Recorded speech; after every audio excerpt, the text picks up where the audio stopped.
Okay, so I want to really tonight focus on some issues of nationalism. I think there's two issues left to discuss. So tonight I'm going to focus on the issue of nationalism, and next week I think I'm just going to touch upon the issue of women, because since this is an issue of contemporary issues, being women, and then the next session we're going to continue with other contemporary issues and so forth. So even if I start with women next week, we'll deal with other ones after that. But tonight I want to deal with nationalism. That obviously touches upon Eretz Yisrael. So what I mentioned for the last few weeks is that when the Haskalah began, there was a major rift in the Jewish world, the Haskalah world. There was a real movement to two sides.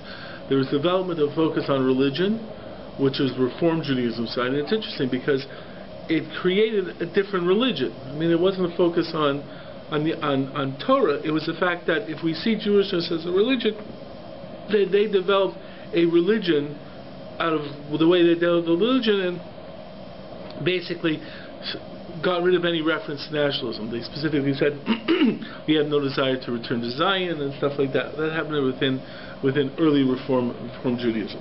The other movement was development of nationalism. In the development of nationalism, they really focused upon the development of Hebrew as the Hebrew language, the Jewish people's language, and it really focused on the fact that the way I would define it is that it became nationalism, and what we did as religion was basically the nation's culture. So in the same way that in America they do such and such fireworks on July 4th, so we over the centuries as Jews we did these other things, like we kept kosher, or we did other things, maybe of the religion, but really the focus is on the religion serving the nation. That's why, Golda Meir is quoted as saying that everyone likes to make this statement, more than the Jews kept Shabbos, Shabbos kept the Jews, right? Everyone likes that statement. People don't recognize the difficulty with that statement. What you're really saying is that the fact that the Jewish nation maintained a different behavior, they were able to stay a nation even without land. But it really turns the behavior of Jews from a religious behavior, right, which has theological consequences, to a behavior that distinguished and allowed the people to continue. So that's sort of what started to develop from in the nationalistic ideas of the 1800s, with a focus on Hebrew. And with that focus on Hebrew came a tremendous focus on Tanakh, that the Tanakh was the true spirit of the Jewish people.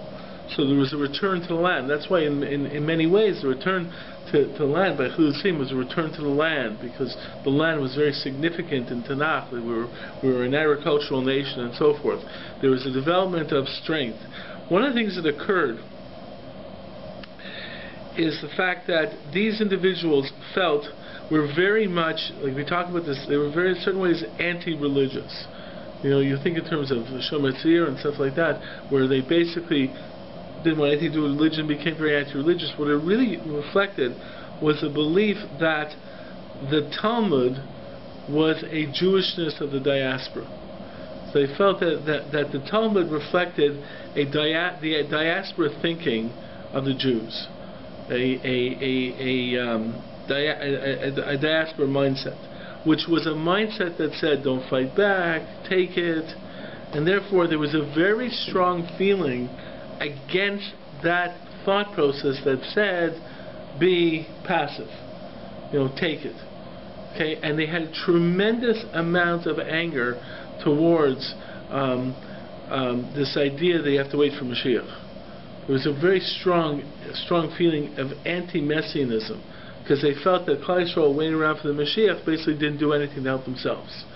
So there was a very strong anti-religious aspect to this nationalistic idea. Fact is, I heard someone say it. It was actually David Hartman, who made a very interesting comment on what happened in Gush Katif, and I thought it was a very fascinating comment. In Gush Katif, the people who went into Gush Katif were originally heroes of Israel. Both the Chilusim, they were heroes. They went there as heroes of the state to establish place in Gaza, and everyone liked it. Next thing you know, this order comes out that you have to leave Gush Katif, and these people are treated terribly. Right? Even the ones that left with the order, they were treated terribly, but there was a real strong negative feeling towards these guys. Why? These were people who went there with the encouragement of the government, and 20 years later, whatever it is, years later, they're now leaving, and they're leaving in disgrace. What'd they do? Right? Okay, so they said they didn't want to go, but they went there, fine. What'd they do? So there actually was some tension this way. That's why the army was reluctant, even non-religious were reluctant to do this and so on. And really, what played out in the end was actually, it worked out that the people who stayed and they left, it was done in a covetic way.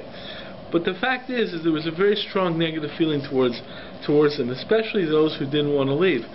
So David Hart makes a very fascinating point. He says, if you understand the mindset of the non-religious, one of the things that they were very much against is the religious attitude of relying upon God. Because they believed that this religious attitude of relying upon God left the Jews as passive. They took it.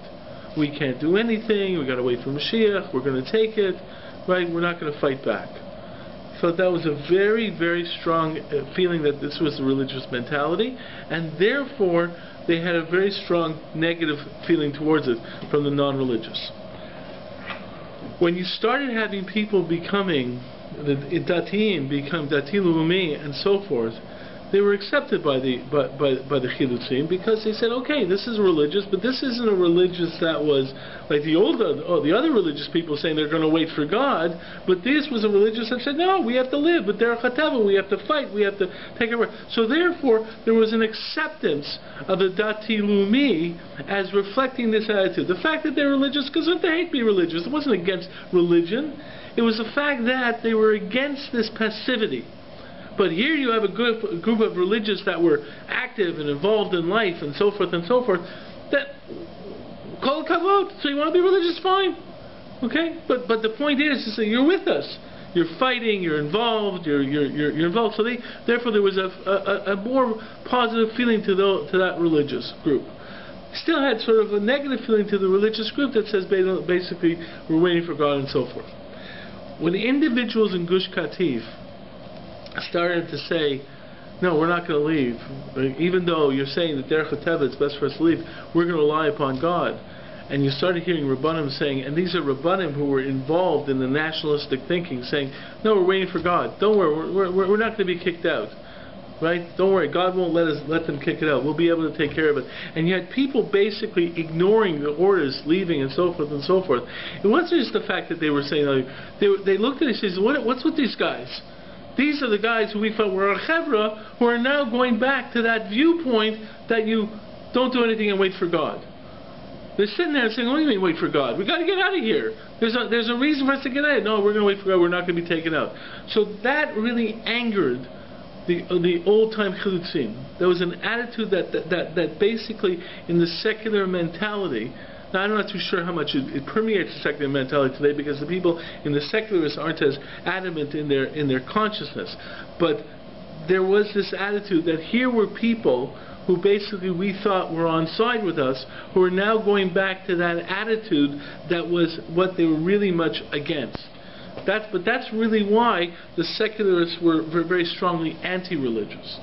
It was a fact that they felt the religious stood for taking it, not fighting, not doing anything, and sort of that. And they felt that this relying upon God meant everything will be okay. I'm going to rely upon God, and this is something that angered them, and therefore they had a very negative feeling towards Talmud. But they really stressed the Tanakh, and that's why I think I mentioned you guys before. The Chidon HaTanakh it did not begin with the religious. Now in the Chidon HaTanakh, you always think of religious people as winning them and so on and so forth. But the Chidon HaTanakh began with the early Zionists, the people who weren't religious.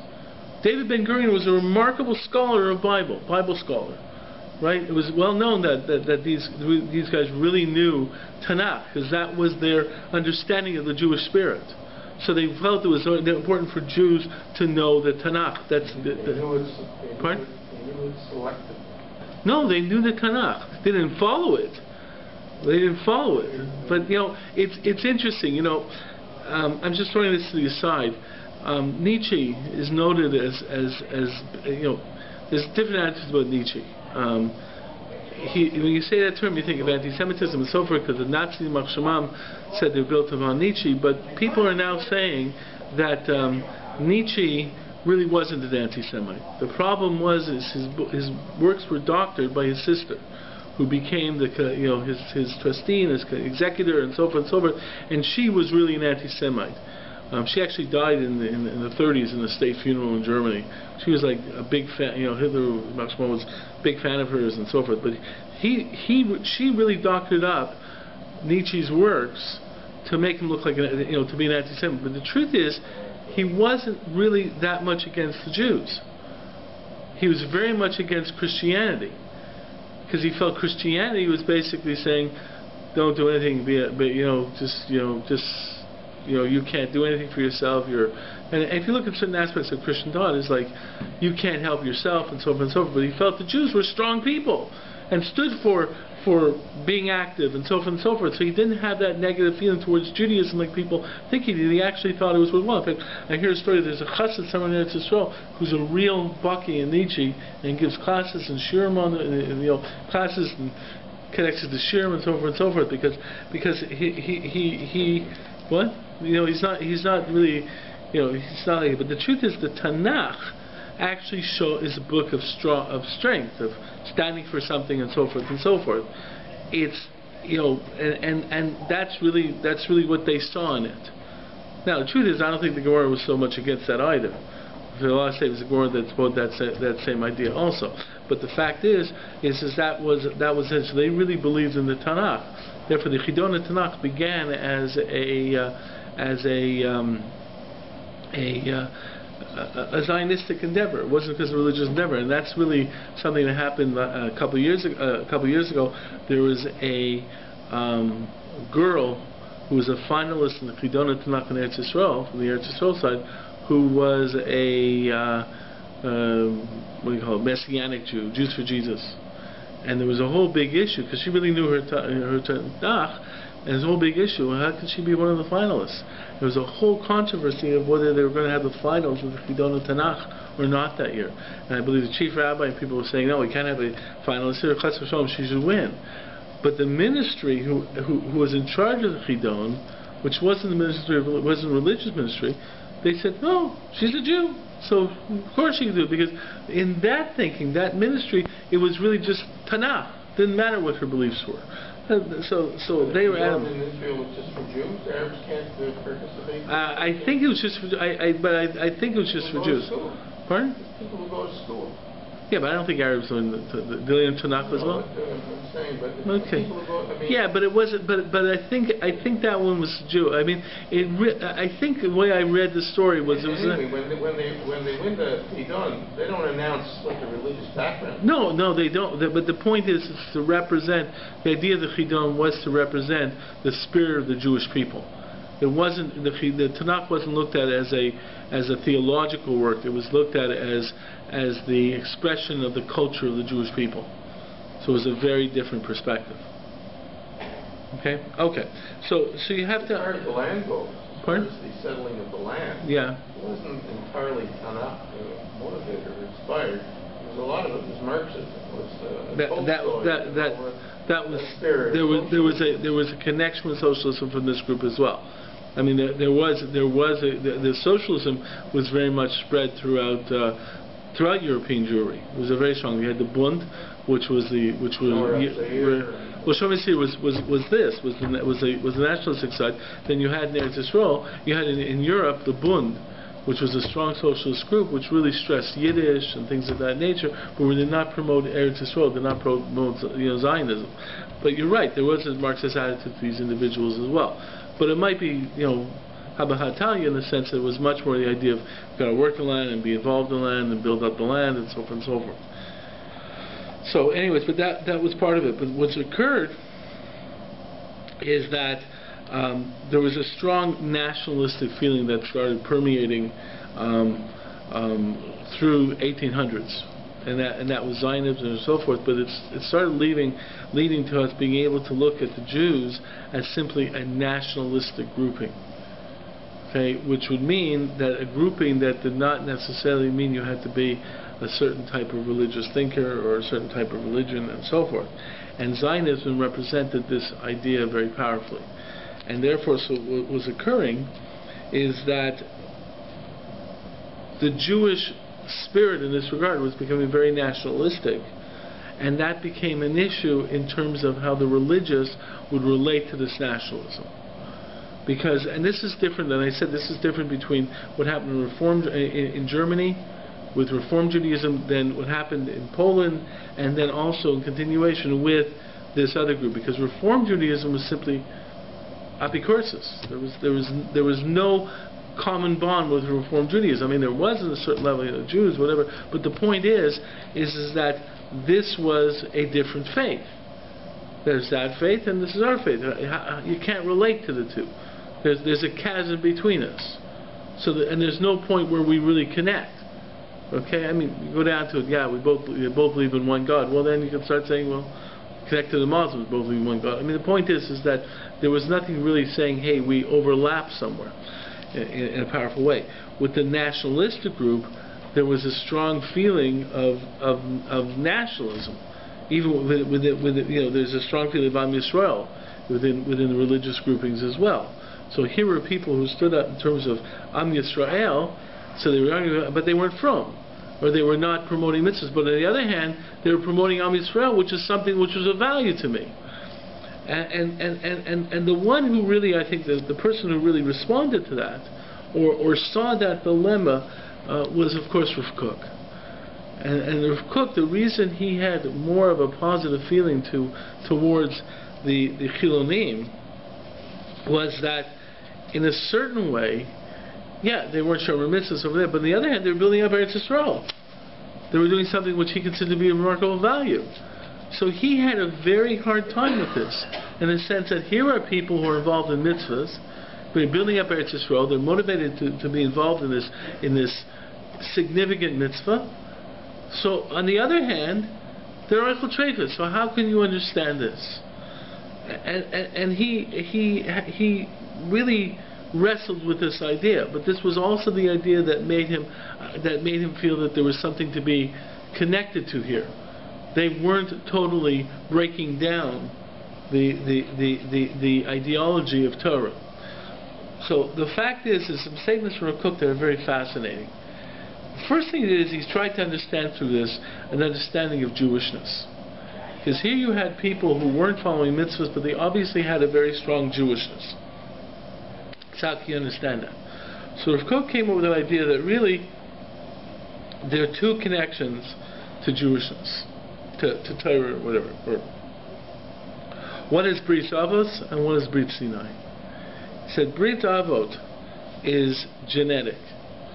You're born, you're Jewish regardless of how you understand your Jewishness, or you feel, or you exhibit your Jewishness. You're Jewish. That's Brit Avot. Brit Sinai is you're Jewish, and one of the responsibilities of that Jewishness is simply that you have to do mitzvahs. So Brit Avot is simply you're Jewish, and you're Jewish by definition, and you're inherently Jewish. But Brit Sinai is basically saying, okay, now that you're Jewish, you have obligations, and you have to do mitzvahs and so forth and so forth. And in a certain way, he explained that in terms of our relationship to Eretz Yisrael. Because if you look at the Torah, I mean, you say it every day in NISHMA. I mean, the fact is if you follow Torah, you get Eretz Yisrael. If you don't follow Torah, you get kicked out of the land. Right? That's the essential punishment. You get kicked out of the land. So the point is, in fact, it's an interesting statement. Some various Rishonim asked the question. If you look in the Gemara Shabbos, it talks about Koifleim Harkagigas, right? That God put a mountain over the Jewish people.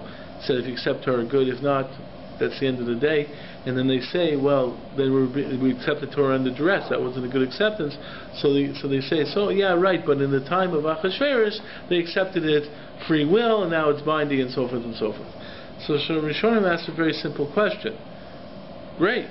So, but how could there have been punishments between Sinai and pay and Purim. Right? If you're not bound by the deal, you're saying, hey, the deal is you can't punish us because the deal wasn't worthwhile in the beginning. So how can you punish us? So I don't remember. So Rishon answered that. The answer, I don't remember exactly the Rishon, but I think it might be the Ritva. But anyways, but the fact is he says, but it says there that if you follow the mitzvah, you get the Eretz Yisrael. So if you're not following mitzvahs, okay, you say I don't want the deal, but still you don't get Eretz Yisrael. If you want to call back the transaction, say the transaction wasn't good. Good, there's no transaction, but the deal was if you do mitzvahs, you get Eretz Yisrael. You don't do mitzvahs, you get kicked out of the land. So now you're saying, wait a second, we shouldn't be kicked out of the land because we don't deserve to be punished. Fine. But if you're not part of the deal was you do this as you get land, so now you're not part of there's no deal, so you shouldn't be in the land. So basically, being in the land is based upon a deal of shmiras mitzvahs. Okay? Where do you see that in the Shema that if you don't do mitzvahs, you can... I'm trying to remember. The truth is, I think about that. That's not the way it works. No. The way it works is if you don't do mitzvahs, you don't get any rain. Right. That's the truth of the matter is that I made a mistake. And the whole issue of the Meraglim you're right. wasn't a religious. There was a disbelief that they could succeed or that was something. The truth of the matter is that after I said Shema, I recognized I was wrong about the Shema, but I just tried to go over it. You're right. The fact is you have in the Tochacha and other statements that there's repercussions being kicked to the land. So Rav Kook says, yes, that's true, but there's another Bris Avos. The other Bris Avos is another way we got the land. The land was promised to Avraham Avinu. So what's the difference between Bris Avos, which was promised to Avraham Avinu, without any conditions? You got the land, period, because you're Jewish, you got the land, and Brit Sinai that you only get the land if you follow mitzvahs. There's two brisim. One is ownership and one is utility. Right? You own this land. That was given to Avraham Avinu. The Jewish people own this land. Period. End of discussion. It's their land. The deed's done. That's it. Avraham Avinu was given this land. But the utility of the land, the ability to use this land, right? That's dependent upon shmiras mitzvahs. So there's some interesting people where some people try to point out that if you know when Jews weren't on the land, now the land's built up and so forth, but for years they talked about Palestine being an arid land, there was nothing you could do and so forth and so forth. And people like to point to the fact, because when the Jews were out of the land, still the Jewish land, just the Jews couldn't have utility of it. But no one else could have utility of it either. But with shmiras mitzvahs and so forth, then you get the land for utility. Okay, so that was Rav Kook's understanding of the two covenants, the two brises. The point is Rav Kook basically said, but here you have people coming back and they're building up the land is growing, and they're not shmiras mitzvahs. How do you understand it? So Rav Kook has a fascinating idea. First of all, Rav Kook really believed that eventually all these chilunim will do tshuva. He was of the belief that you see that they're motivated by good motivations, by the Yetzer Tov, they're coming back to Eretz Yisrael and they're building up Eretz Yisrael. So he believed that eventually there would be a renaissance of shmiras mitzvahs by these individuals because their whole motivation is really good. But what he also argued was like this, and I'm just going to tell you what he says, and then you guys can figure it out. But he says like this. There's issues with this though. Says that. I remember reading this a long time ago. Then I just heard from Rabbi where exactly it is. It's in Rav Kook's eulogy for Theodor Herzl. But he says something like this. He says, "You all know that the Rambam talks about how you fix a negative trait, right? The Rambam says you go to the other side. The ideal is to be in the Shvil HaZahav, in the golden mean." But the fact is if you have a negative midah, the way you rectify is by going to the other side, right? So if you're too stingy, then you have to be a little bit more generous. And eventually, after you correct your negative midah by going to the other extreme, you get back to the Shvil HaZahav, you get back to the golden mean. Okay, so that's the Rambam's perception of movement and growth. So Rav Kook says that the problem that existed at the time of the Churban, or prior to the Churban, was too much Gashmias. Rav Kook's theory is Gashmias and Ruchnias have to be balanced. He always believed there has to be a balance 50-50 between Gashmias and Ruchnias. That was whatever, I mean, his understanding of Gashmias and Ruchnias is not the way we understand it, but the fact is the idea is there has to be a balance. So he said that there was too much of too much Gashmias that existed prior to the Khurban. So how do you correct too much Gashmias? By becoming overly involved in Ruchnias. Says that's Galus. Because what's Galus?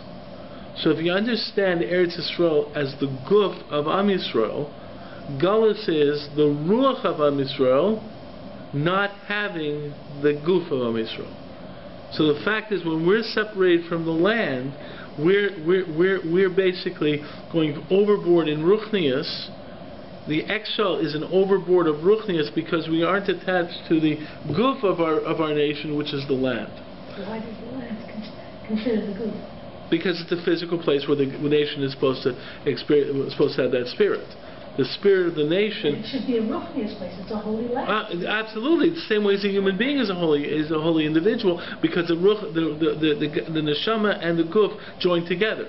See, in a certain way, Am Yisrael meeting its potential is when it's Am Yisrael in Eretz Yisrael creating a country of Israel. Because in many ways, Torah only finds its absolute perfect manifestation in a country society. Okay, in Eretz Yisrael, Eretz Yisrael as a political entity, we create a society. And the fact is, in that society, it's a very different Eretz Yisrael. Like, for example, Chasam Sofer argues, the mitzvah Yishuv Eretz Yisrael is not just going to live in the land. Chasam Sofer, the mitzvah Yishuv Eretz is creating a society in the land. So even though the Chasam Sofer was against secular studies in Europe, he said when it comes to Eretz Yisrael, though, of course you need people learning medicine and plumbing and accounting and so forth, because it's important that Eretz Yisrael be a fully functioning nation. Am Yisrael in Eretz Yisrael should be a fully functioning nation. That's the ultimate ideal. It's Am Yisrael in Eretz Yisrael, the neshama and the guf in that way connecting. So in certain ways, we're not able to express our ultimate Jewishness because we didn't have that national entity of within the context of a land and a society on the land. So a lot of interesting aspects of that Jewishness is very much and uniquely so that Judaism talks about developing really a holy nation and a holy society, and the way Am Yisrael is the light onto nations by showing how to create a good society. It's not individualistic. Like, people ask the question, how can you go out there and teach the world if you're not out into the world? So you have the idea that in Galus we went out into the world so we could teach individually to people, but that's looking at the religion in a very individualistic way, which is the way most people think about religion. That religion is the personal relationship with God and so forth. People don't recognize and is that Torah actually creates nationhoods. There's Am Yisrael and there's other nations, and we actually recognize nationhood. There's a Rav, a Sephardi actually, Rabbi Ben Zamoga from the 1800s in Italy, wrote a book comparing Judaism and Christianity. There's another section of the book talking about Islam. He actually was a big Mukubal and a big Talmid Chacham and so forth. But he points out, and also it's remarkable what he knew about Christianity. I don't know how he knew so much, but he has some interesting ideas there. I mean, he basically argues that Christianity was really a misapplication of the Kabbalah. They were very much connected to Kabbalistic concept and misapplication of the Kabbalah and so forth, which is an interesting idea, because all the false messianic movements were very much connected to misapplication of the Kabbalah. Shabtai Tzvi, that type of thought there. So therefore, the fact is, and that's one of the reasons that there was the growth concern about Hasidus, but one of the reasons there was such a strong concern about Kabbalah, because Kabbalah could cause these problems. But what happened is Rabbi Ben Zamoga argues in this argument of Christianity. He says if you look at Christianity, they have no value in nationhood. Give unto God what's God, and unto Caesar what is Caesar. There's no value to nationhood because they have no value to this world. This world is irrelevant to them. Countries, nations are what build up this world. A universal government doesn't exist, but that's not the way. You can't build up the world. The world has to have political entities in ways that it can develop. Cities, provinces, states, countries, where you can develop ways of dealing with real life situations, and you can create interrelationships between individuals. Says that's the uniqueness of Torah. Torah valued a nationalistic entity that said, and therefore by having a nation, you valued this life, this world. This world has a reason, has a purpose, and therefore you build up nationality in this world. So the point is with this concept, Rav Kook, I think this is also something Rav Kook, that he believes that ultimately Klal Yisrael is supposed to be in Eretz Yisrael, the nation meets the Guf. So he says something remarkably. So he says the Chisaron before the nation, before the Churban, was too much Gashmis. The response was Galus, which is too much Ruchnius. Right? So what happens being in Galus so long? You're trying to get to the middle point, but then you go over a little bit to the other side. So the nation was a little bit beyond the middle point and went a little bit to the other side. Too much Ruchnius. That's why the early returners back to Eretz Yisrael had to go to the other extreme and be more involved in Gashmias, i.e. the Chilunim. Now, the truth is there's tremendous problems for Kook, because that's not what the Rambam means. The Rambam doesn't mean, from what I learned from the thing, that you're allowed to do Aveiros to get to the Shvil HaZahav. Okay, so the truth is when you talk about movement, here's the middle path. You go a little bit to this side. You go, if you're a little bit to this side, you go a little bit correct to the other side. That's within halachically acceptable parameters. But if you're a person who has no taivas whatsoever, you can't turn around and say, "Gee, I'm going to go out there and satisfy every one of my taivas, so I get back to the middle path." That's incorrect. Okay. Well, I mean, wrapping up in a second. So, anyways, that's the concept of Rav Kook, and that really was a response to nationalism and the way he dealt with nationalism. Okay, and these were issues that happened. Other people were more away from nationalism, more concerned about nationalism. But there was the other aspect of nationalism was really development of anti-Semitism, where the definition of Jews came about from the strong Eretz Yisrael attitude, and also an attitude towards anti-Semitism, where you had another group, the anti-Semite, defining who were the Jews. And that created another tension of how we relate to this tension as well. But one of the things that Klal Yisrael had to deal with was the development of this nationalism, and how do you understand its place within Torah. Especially the nationalism that further developed, and this is the last point, I guess, is the fact you started having people who defined themselves as Jews who were not Shomer Torah mitzvahs. Previously, they never defined themselves as Jews. Karaites, we're not Jews, whatever. These people were saying we're Jews, and they were defining a new definition, and that was a further challenge. Okay, so that was basically it.